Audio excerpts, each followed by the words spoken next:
Chino! Kimchi Chino! 오빠.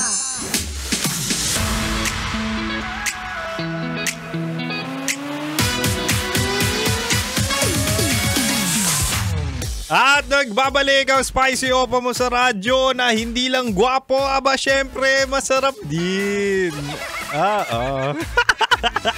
Masarap din ako magmahal, kaya mahal ang tawag ko sa'yo. Anyway, mahal, balik Chinitox na tayo. Usapang pag-ibig mula sa chinito ng buhay mo. Di ba nga bibigyan kita ng 3 rason rason kung bakit mahalaga ang personality sa jojowain. Sabi ko kanina, ito recap na tayo, mahala. Una, mahalaga ang personality sa jowa kasi hindi mo papakasalan ang mukha niya. Papakisamahan mo siya o pakikisamahan mo ang ugali niya. At kahit sobrang hot ng jowa mo, kung ugali niyan ay hindi mo masikmura, ay hindi rin kayo tatagal. 'Di ba? Kasi kahit anong pagmamalaki mo diyan sa mga tropa mo, sasabihin mo, "Uy, ang ganda, ang gwapo ng jowa ko." Tapos kapag kayo na lang magkasama, binabalahura ka pala, kawawa ka rin, ikaw rin yung talo. 'Di ba? At ang pangalawa, mahalaga ang personality sa jowa dahil wala sa kilig ang survival ng relasyon. Nasa pakikisama, 'di ba? So sa simula, magaan lahat. Sa simula, sweet pa. Bakit? Kasi lahat ng tao sa umpisa lang magaling. Alam ko 'yan, sa lahat ng tao sa umpisa lang magaling, lahat ng tao sa umpisa lang sweet.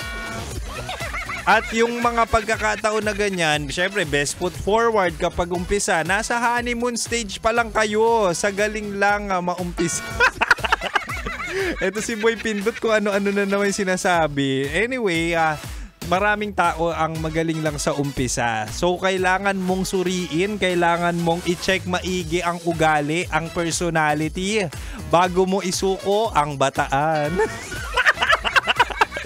Uy, totoo yun totoo. At ang pangatlo naman, mahalaga ang personality sa jowa kasi yan ang magde-define kung paano ka tratratuhin. Yan ang magde-define kung ano yung papakasalan mo. Paano kung sasakalin ka pala niyan?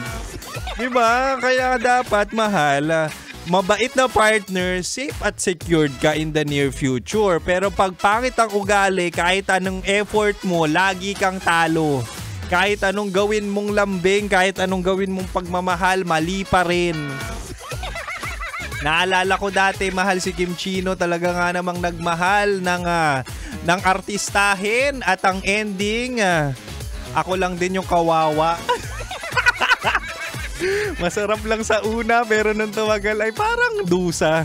Parang nagdusa na ako bigla. Anyway, kapag ganun, yung tipong maganda o gwapo nga siya sa labas pero sa loob parang horror yung ugali, ay magiging parang nandun ka sa pagkakataon na parang nato-torture ka. Hindi lang emotionally, malay mo pati physically. Kaya nga sabi ko sa inyo, mahal, kailangan yung personality pasok sa standards mo, hindi lang yung looks.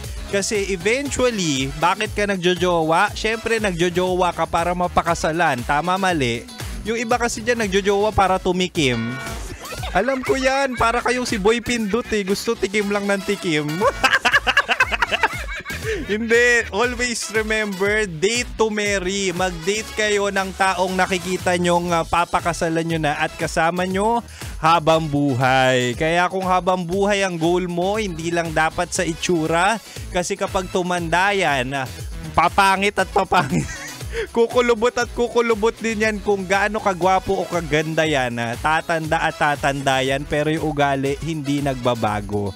Kaya let's go for personality, not just with looks. Wow! Ang galing ni Kim Chino dun, no? Talaga nga namang gusto na ni Kim Chino mag-asawa.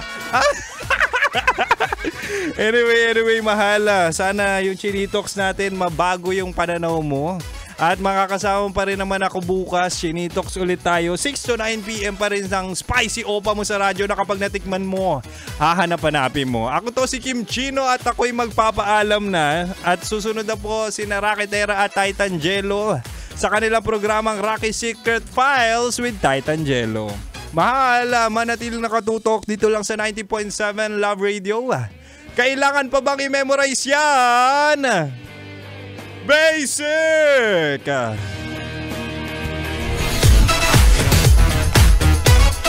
Metro's #1